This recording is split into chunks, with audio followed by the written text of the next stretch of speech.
my name is Natalie. Today I wanted to do my March wrap-up. This is gonna be interesting because I read 9 books, and to be honest with you, the books I read in the beginning of March feels like such a long time ago. And for some reason I haven't been in a writing review kind of mode this month, so most of these I haven't even written reviews to sort of fall back on when I'm doing this. I'm just gonna hopefully do a little bit of a chatty reading wrap up today. I'll start with the books that I don't have as physically with me. So first we have Superior by Angela Saini. This is a non-fiction book that I listened to as an audiobook, and it's basically about racial science and the search for biological differences between races, and some of the research that has been done, some of the ways that this sort of research and theory has been used against black people, against other people of color, and how it relates to power and politics and science production. It's a very wide branching, it talks about a lot of different topics within this broader theme. Every point she makes is very clearly argumented for and supported by research she has done on this topic. Some things were frustrating to read, some things were enlightening, but generally speaking this was just a really good and thought-provoking book that I also really enjoyed on the audio that was narrated by Angela Saini herself, who is also a really good speaker, so that definitely helped. Then another book that I don't have with me was a book I borrowed from my library, and that is Inland, I think is the English, by Elin Willows. This is a Swedish author. It came out in the English translation I think last year. This is basically about a young woman who lives in Stockholm. She decides to move to the utmost northern part of Sweden because of a relationship she has with a man who lives there or who originates from there, and the relationship pretty much ends immediately after she moves there. Everyone expects that she will move back to Stockholm because it's such a tiny village and there's nothing there. There's a very small group of people living there, and there's the store that she works in, a normal grocery store, and then people usually hang out in this hotel for drinks after work, and that's pretty much her everyday when she lives there. But everyone expects that she will move back because there's nothing there for her anymore with the relationship ending, but she decides to stay. She starts to be more familiar with this location and starts to become accepted by the people living there. She goes to the hotel and drinks and has sort of builds friendships and relationships with other people there. I think that it's sort of an underrated thing for a book to have a quiet beginning, a quiet middle, and quiet end. Like there's nothing extraordinary about this main character. There's nothing extraordinary about her story, and that was exactly what I was hoping from this book, and it delivered on that note. So I think some people will probably find this extremely boring because, as I said, there's not a lot of strong contrasts to it, but I think there's more of a realistic tone to a lot of this book in how she is processing things, how she is mentally dealing with the mundaneness of every day. The last of the books that I have that is not one that I own, so the rest of the books that I read this month were TBR books, is Consent, a memoir by Vanessa Springora, and this was translated for the French by Natasha Lehrer. This is a very recent publication in the English. This is a book about Vanessa Springora, who as a 13-year-old had a sexual relationship with a man much older than her. I think he was 40 or 30 years older than her. So it's this very uneven relationship, and it's sort of a sexual assault or sexual abuse relationship and story. And she is exploring both the relationship developing and her own life. So we start with before this relationship starts, and we get acquainted with her and with her family, her situation, and then we see the relationship developing, and also of course we see the aftermath when the relationship ends. And a lot of what she is dealing with in this book is the fact that the sexual predator in question in this book is a renowned author, and he is much older than her, and he has this relationship with her very publicly and openly, and he gets no resistance or backlash from anyone. Friends and family and everyone around her pretty much seem to either ignore the situation, not find anything problematic about it, or even find that she should be lucky to be valued by such an important man. So a lot of this book is about the fact that the sexual predator in this case is a famous and popular and highly valued author, and the fact that he writes about her and about other girls like her that he has had relationships with, and even includes letters that they've written to him. So it's very intimate information in his books that he makes completely open access, and all of the problems related to that. But the main thing I think with this book is that she's trying to reclaim her narrative, because for a long time he has been the one telling her story and deciding how it should be interpreted. It's frustrating and it's angering, much like Black Box that I read earlier this year, but I think the part of this that I particularly appreciated with sort of the way that it deals with sexual abuse of this kind is the fact that the writing itself becomes a weapon against her until she uses this weapon against him. So it's the whole thing about the interpretation and the combination of writing and words being so powerful and so able to hurt. Then I have two fiction books that I read sort of in connection with March Mystery Madness that was going on in March. So first we have Dead Man's Folly by Agatha Christie. This is one of the Hercule Poirot mysteries, as you can tell.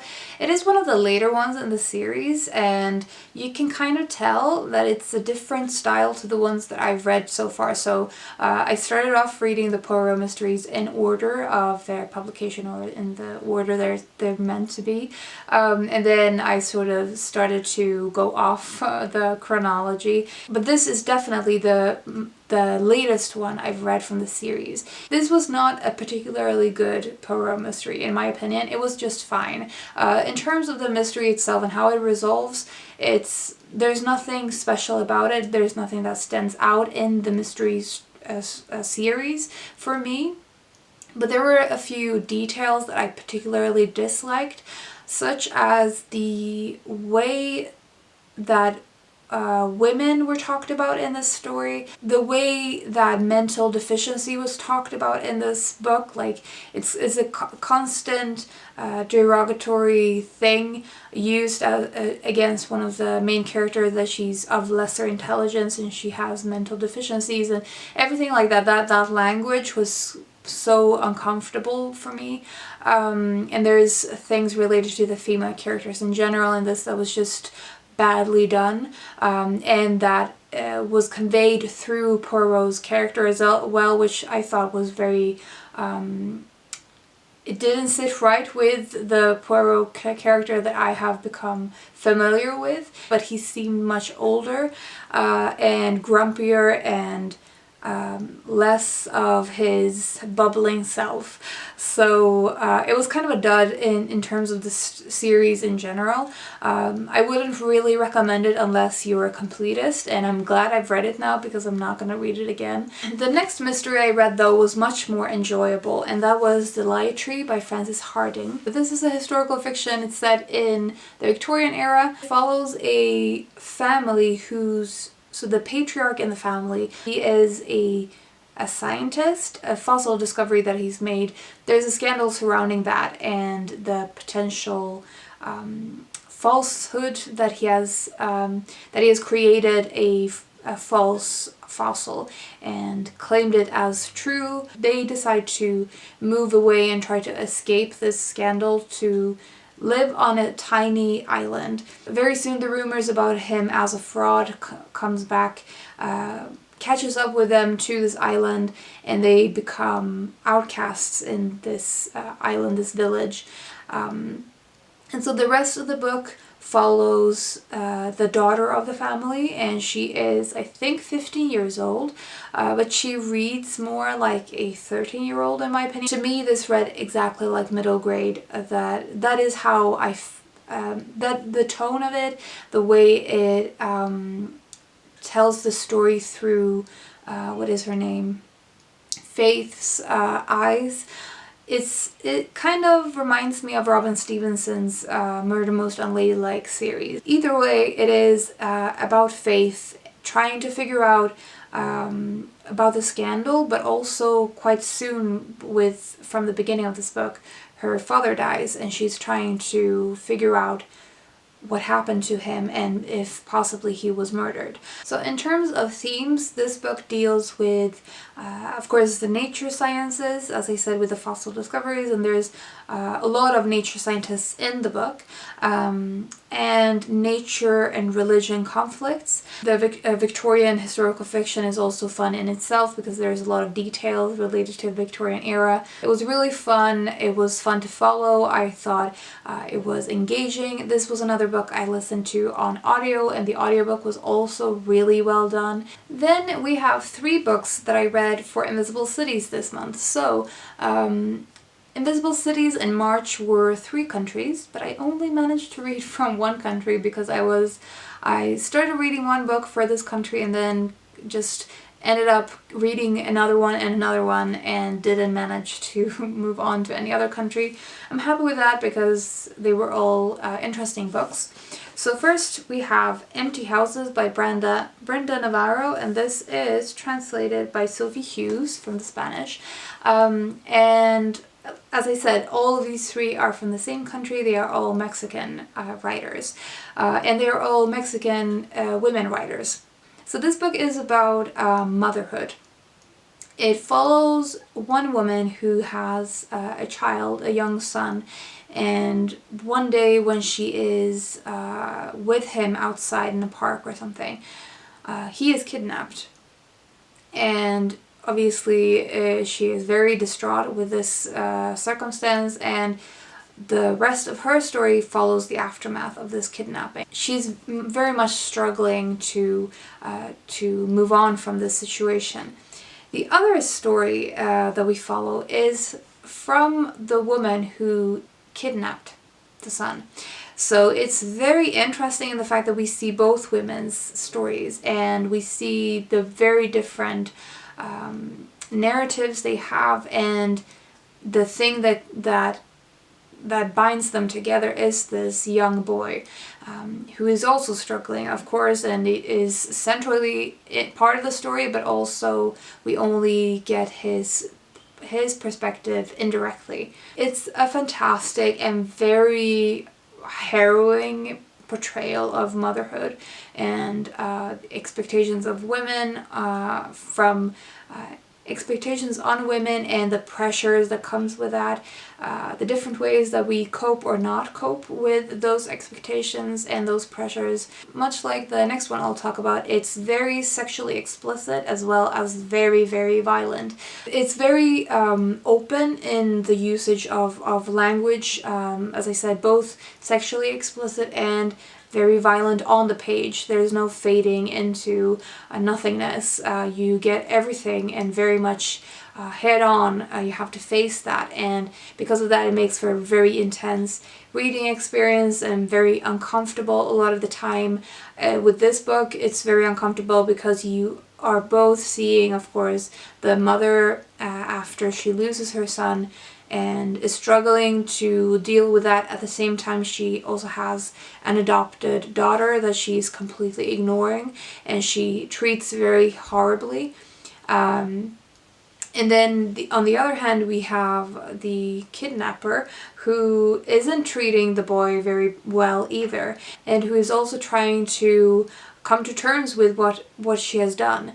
And both of them are so completely locked into their situation and kind of helpless and without any escape, and so it's almost claustrophobic as well. It was an intense reading experience. I think it was good in terms of its exploration of, as I said, motherhood, but it wasn't exactly enjoyable. So I will link a Guardian article that I saw of this one that was pretty much on point with what I felt about it and its strengths. The next book is kind of in a similar situation. We have Hurricane Season by Fernanda Melchor. And this is also translated by Sophie Hughes. And again, we have an incredibly intense, very, very violent and sexually explicit in all senses really, book. That starts off with a woman called the Witch who has just been found dead. And you start to follow various characters somehow connected to her. So it's also sort of set in a small village or small town where there's a lot of violence in the town, especially against women, by men or by women, other women. It's sort of a murder mystery in the sense that the witch's death is the starting point to the book, and it also sort of binds it together at the end. But then you start to follow various characters, and it goes off in all different threads and all different directions, and it's almost like it's short stories, but they are connected because of the time and place and of this event and this character's death. On the one hand, I think it has moments of brilliancy in the writing. It uses very little punctuation and is sort of breathless in that sense. It has very little paragraph division or anything like that. It just has this like 5 sections division, and the rest of it is just sort of endless text. And so the way it's written is also a way to not allow the reader to walk away from it, to be completely in the moment, and to be completely in the minds of these characters, and to be in their shoes, sort of stuck in one way or another in violent relationships, in dead-end situations, and with no prospects that it will change. And so because of that, it sometimes feels like it's a pointless exercise to read this, because if nothing will change, why am I going through all of this struggle? But it does have commentary, especially related to women and the lack of freedom and how their lives are restricted in one way or another. And when that commentary is the strongest, that is for me when this book was working. And the section that I liked the most was when the main character of that section was the young girl who has been sexually assaulted by her stepfather and moves to another place to try to start over, but she ends up in a similarly vulnerable situation. And then last up we have The Houseguest and Other Stories by Amparo Davila, and this was translated by Audrey Harris and Matthew Gleason. This is a short story collection, and it's a author who has been compared to Kafka, Poe, and Shirley Jackson. I haven't read enough Kafka or Poe to really know if that is accurate, but I think the Shirley Jackson comparison is actually pretty good with this one. So, like with any collection, there's going to be a few stories that you like more than others, which was definitely the case in this. Some of them have sort of just completely been erased from my memory. I don't remember anything about them.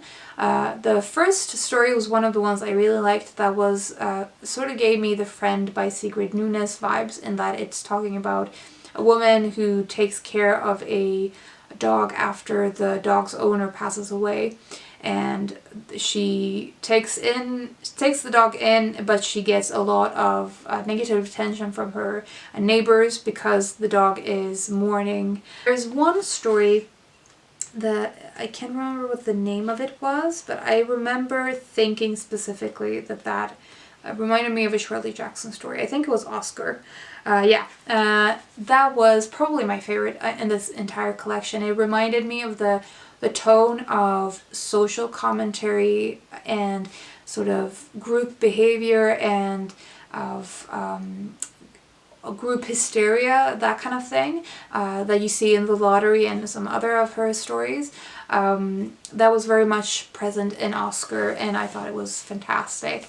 A lot of these stories have almost a tone of, or almost an ingredient of Japanese mythology, or they reminded me of Japanese myth. Sometimes there's a ghost-like presence, other times there's almost like there's demons, or there's a darkness in a lot of the characters in the book. But there is nothing that is very outwardly violent, not at all like the other two books I mentioned. Instead, it's more mentality and psychologically dark book, and because of that I really enjoyed it, especially in contrast to the other two books. So this I read after those, and I enjoyed that exploration of the sort of the darkness that humans have in them and that can come out in the particular context and situation, when faced with a particular situation, and especially when some of these stories sort of talk about that turning point. Things go from normal or expected to weird and violent and dark. So some of these stories, fantastic. Some of them I remember less about, but a lot of them I still enjoyed the experience and the tone and atmosphere of them. If you enjoy Shirley Jackson-esque books, Shirley Jackson-esque stories, or if you enjoy stories that explore in a quite, how do I say this, delicate way of exploring the darker sides of human behavior, and when most of it is almost suggested rather than necessarily being on the page, when there's really more of a presence just off the page. So it's like you are watching things happen behind a corner and you know that there's something going on there, but you can't really see it. It also adds to the sense of dread. The last book I read in March was Not to Read by Alejandro Zambra, and this was translated by Megan McDowell.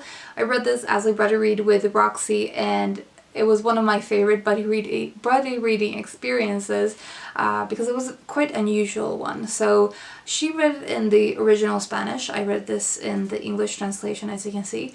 And first of all, it's an essay collection, and the collection itself is slightly different. So there's a few essays from the original Spanish that are not included in this English one, and at least one that is included in the English that isn't included in the Spanish. So that was one of the things, that the material itself was slightly different, and the order of the essays are also slightly different. So we sort of went by ear and did our check-ins with a few essays at a time and shared our thoughts, and it was just a very fun buddy reading experience. And also the fact that this book was fantastic, and it's one of definitely one of my favorite books of this year so far. Most of the essays are very short, and a lot of them are sort of book reviews, or he talks about specific authors and their work. Sometimes it's in connection with their death or with the release of a new book, for example. Sometimes he talks more generally about reading, and that was usually the essays that I liked the most. He comments a lot about about of reading and writing, and he talks about technology and the role of technology in writing and reading. He talks about libraries and of owning books and buying books and traveling with books, reading them, engaging with them, all of the things related to reading life that I love to think about and to talk about and so the buddy reading was a big part of why this became such an enjoyable reading experience, because I think it allowed me to really ponder what I was reading through constantly talking about it. And it's one of those things that kind of is a fun thing to talk about with other readers. And there's a lot of authors that I now want to explore because he talked about them. Sometimes he liked them and sometimes he didn't, but the way he talked about them and their work made me interested either way. And he mentions a lot of Latin American authors that I hadn't heard of and now want to read. He also talks about a lot of European authors, especially Italian. It seems like he had a special interest in a lot of Italian writers. And yeah, I mean, it was fantastic. Zambra has also a lot of humor in this collection. The humor itself was unexpected. I didn't really expect to find so much. I didn't expect to laugh so much and to be so entertained with this collection. So it was just all around a very enjoyable book to read, and I'm looking forward to picking up one of his fiction books in the near future. So those are all of the books I wanted to talk about in this March reading wrap up. I would love to know if you've read any of these and what you thought of them. If you have read anything really good in March, I would love to hear about that, or if you've been participating in Invisible Cities, what did you read for the 3 countries? Always love to talk with you in the comments. I hope you're doing well and you're taking care of yourselves, and I will talk to you soon.